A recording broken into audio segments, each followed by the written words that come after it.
Today's Thursday. Dito po ako sa kitchen. Nagluto ng gisadong ano ba ito? Cabbage. Naluan ko ng beans. Sa mga gwapa, yun, napatay na naman ang ano ito. Ang hirap nitong ano eh. Sa mga gwapa o gwapo kong mga lalabs, hello po sa inyo. Sorry, na-miss ko kayo ng 2 days. Wala akong upload na vids dahil medyo, alam nyo na, nagkakaedad. Tumaas ang BP ni Mrs. Byuda. Kaya ganun lang nangyari. Kasi alam nyo guys, ano, iba na talaga ang tumatanda. At saka, kahit positibo man ang buhay natin, dahil we have to stay positive and laban. Minsan lang talaga guys, minsan di jud maiwasan, di talaga maiwasan mag-isip-isip. Kaya tumaas ang pressure natin ng 2 days. Tapos ano ba ito? Yung di makatulog, may iniisip. Kaya sa tulog yata ako nagkulang guys dahil alam nyo na, last night ano ang BP ko, 140 over 100. Ano na yun sa akin, hindi ko na kaya ng ano, grabe ang sakit ng ulo ko for 2 days, hindi ako nag-upload. Kaya last night uminom ako ng for sleeping tablet at saka for anti-anxiety. Medyo relax na tayo guys. Okay na uli, beauty na uli tayo guys. Jokes lang. So, yun lang nangyari. Kaya hindi ako nag-vids dahil masakit ang ulo guys. So, ganoon. Nagluto muna ako ngayon ng ano, ng yung gulay lang. Kanina namalingki ako. Bumili ako ng yung fish na national fish dito sa Bangladesh. Ang mahal na ngayon, 750 ang 1 kilo. Parang bangus yun sa atin guys. Kaso ang mga bata ayaw kumain noon. Ako lang dahil nag-crave ako ng bangus. Ayun parang yung Elish fish ba? Helsa fish. National fish dito sa Bangladesh. So bumili lang ako ng 1 piraso. Maliit lang, 150 taka guys.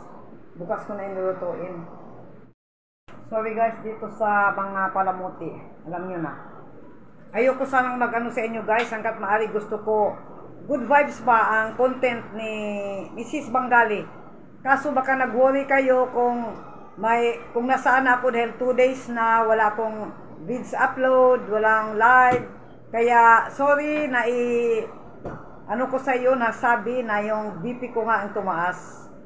Kaya hanggat maaari ayoko mag-upload ng mga malulungkot dahil para di kayo malungkot guys. Diba? Kaya ganun ang nangyari. May tumitingin sa akin sa bintana.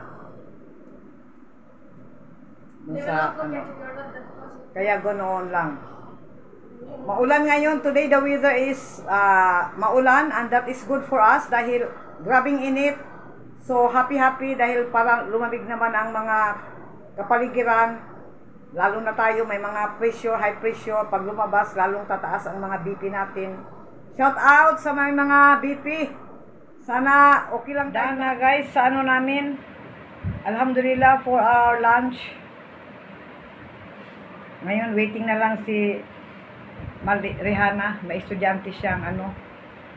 What time man yung student? 6?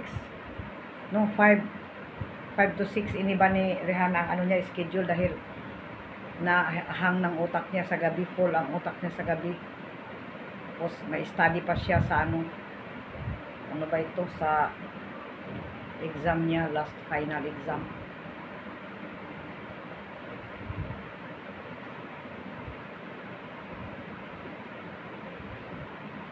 I wanna inform you guys na lipay jud ko kaayo kay matuloy na ang insyaallah mag-ano na si Rihanna, mag-unsa pa kanang unsa pa kana magwan ba kaadto na mi karong Lunes. Punta na kami ngayong Lunes, magpa-appoint muna kami sa ano natin, embahada natin, kasi dapat sana itong week na ito nakapunta na kami sa ano ba, embahada natin para ipaayos yung ano naming tatlo. Alam niyo na yun, ibig ko sabihin. May nagpadala sa amin na you cool now. may nagpadala sa amin guys, di ba? Sabi ko sa iyo, yung pinsan ko, nagpadala sa amin para panggastos namin sa ano namin, sa papeles ba? Sa yung Pinoy. Alam nyo na yon. Tapos, para yun sa amin tatlo. Kaso, nagpadala yung pinsan ko last Saturday pa, hanggang ngayon hindi pa nakuha dahil ano, yung pinapadalhan kasi, yung maestro ni Maliha kasi yung papel ni Rihanna dito, kaya nga kakanda tagal namin proseso dahil ang ano niya, ang national ID niya Rihanna lang, walang Rihanna Ayub. Kaya pag may nagpapadala sa amin, doon binabagsak sa maestro ni Maliha.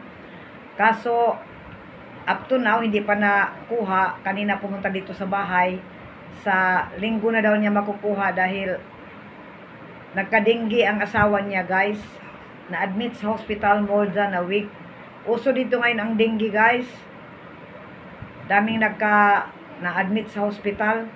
Tapos yung asawa ng maestro, kahapon lang na-release ang asawa niya. Kaya may time na siya dahil siya ang nag-aasikaso sa hospital buong araw, buong gabi nandun siya palagi. Kaya alhamdulillah okay ng asawa niya. Kaya bukas bukas is Friday, so holiday dito, so sarado ang bangko. Tapos Sabado rin holiday, so makuha talaga yon sa linggo. Kaya sa Lunes makapunta na kami guys, puhon. Kaya di pa jud ko kaayo guys, paninguhaon jud nato ni dako ang magastos na mo guys, pero si Allah malaki ang gagastusin namin, kaso andyan ang Allah sa amin. Laban lang talaga ako guys, lumalaban. Positibo talaga ang buhay ko na makauwi kami dahil andyan ang Allah, kahit malaki ang gastusin. Kaya guys, ganoon. So pag magpunta ako sa natin, embahada, makiusap ako na baka tulungan kami na yung na lang na yun, yung dokumento na lang na yun, pwede kami uwi ba? Kasi walang visa yung dokumento na yun guys. Yung isang nila, yung isa nila na dokumento, yun ang namin, yun ang ginagamit namin panay sa pag-alis namin ng ibang bansa kung saan, yun ang may yun ang valid sa pag-alis-alis. Makiusap ako doon sa natin, embahada, kung pwede yung natin, yung dokumento natin, na yun ang gagamitin namin pag lipad. Hopefully okay. Pag hindi, so ipapagawa ako itong namin, yung ipapagawa ako itong papeles nila para sigurado na makalipad na talaga kami guys, kahit magkano ang gastos. Allah is there for us, hindi kami pababayaan.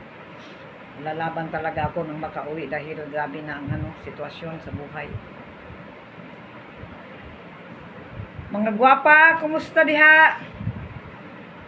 Kumusta kayo? Namiss ko kayo. Di tayo maka-smile nito. Walang smile, limited smile. Dahil ang mga ngipin. Happy na ako guys pag uwi ko sa Pinas. Pag makauwi ako sa Pinas, magkangipin ako guys. Hay, nako. Magkangipin na rin si Mrs. Pinay, Mrs. Bangali. Ngipin na rin. Baka pag uwi natin, di tayo makilala dahil pagtawa natin, ang ipin, di lang tayo magtawa sa airport. Okay guys, mamayang gabi pag nagka-time si Mrs. Bangali, mag-join kayo guys sa live namin. Please join our live dahil kaunti lang na nag-join. mga 11 PM in Pinas, ganoon. Kaunti lang ang nag-join sa live ko ba guys dahil boring ang live ng atin nyo sis. Pero pag mag-live ako sa Facebook, daming nag-join dahil nandoon lahat yung mga kamag-anak, friends, relatives, andoon. Kaya dito walang mag-join sa ano natin sa live, nabuboringan sila. Nabuboringan. Okay, till here. Dito lang muna tayo. Maraming salamat sa mga loves, sa mga ano, hindi ko talaga kayo na-replyan pa dahil 2 days nga ano, tumataas ang BP natin. So, hindi ako iniiwasan ko kahit